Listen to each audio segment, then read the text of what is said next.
السلام علیکم ورحمۃ اللہ تعالی وبرکاتہ۔ نمبر 1، اسلامی تاریخ۔ 12 شعبان المعظم۔ حضرت صہیب رومی رضی اللہ عنہ، آپ کا نام صہیب بن سنان تھا۔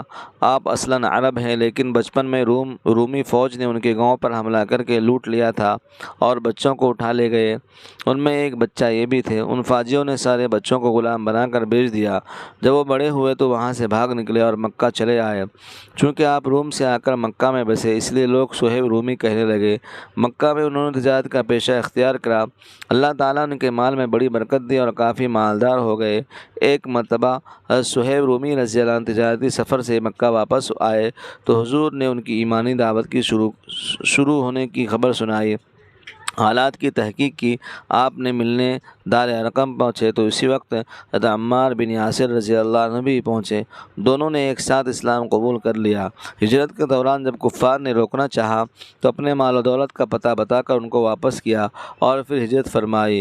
حضور صلی اللہ علیہ وسلم نے انہیں دیکھ کر فرمایا، ابو یحییٰ، تمہاری تجارت کامیاب رہی۔ ساتھ ہی اللہ تعالیٰ نے ان کی ہجرت اور مالی قربانی کی تعریف کرتے ہوئے فرمایا، بعض لوگ ایسے ہیں کہ اللہ کی رضامندی حاصل کرنے کے لیے اپنی جان بھی فروخت کر دیتے ہیں۔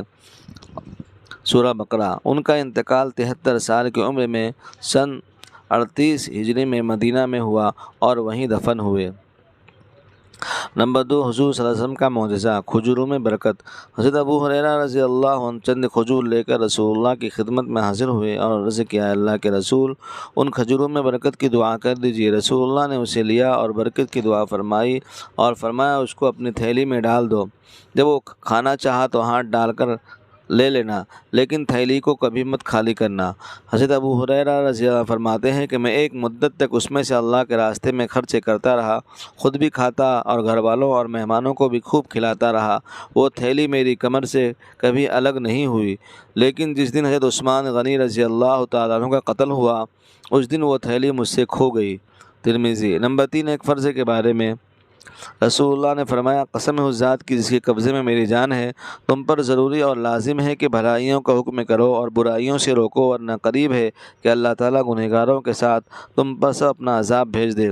اس وقت تم اللہ سے دعا مانگو گے تو قبول نہ ہوگی۔ فائدہ، نیکیوں کا حکم دینا اور برائیوں سے روکنا امت کے ہر فرد پر اپنی حیثیت اور طاقت کے مطابق لازم اور ضروری ہے۔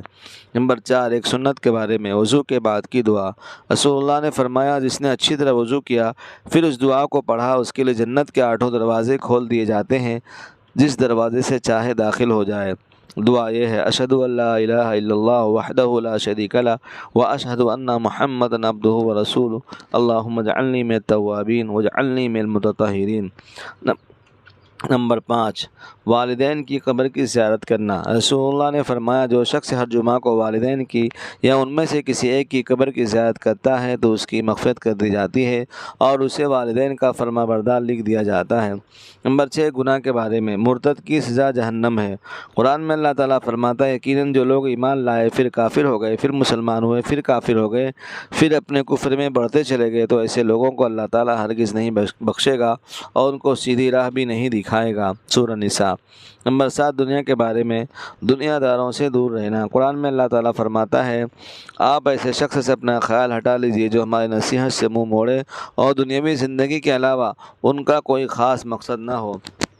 ان لوگوں کے علم کی پہنچ یہیں تک ہے، یہی وہ لوگ ہیں جو صرف اسی دنیا کی چیزوں کے بارے میں جانتے ہیں اور اسی دنیا ہی کو اپنا مقصد بنا رکھا ہے۔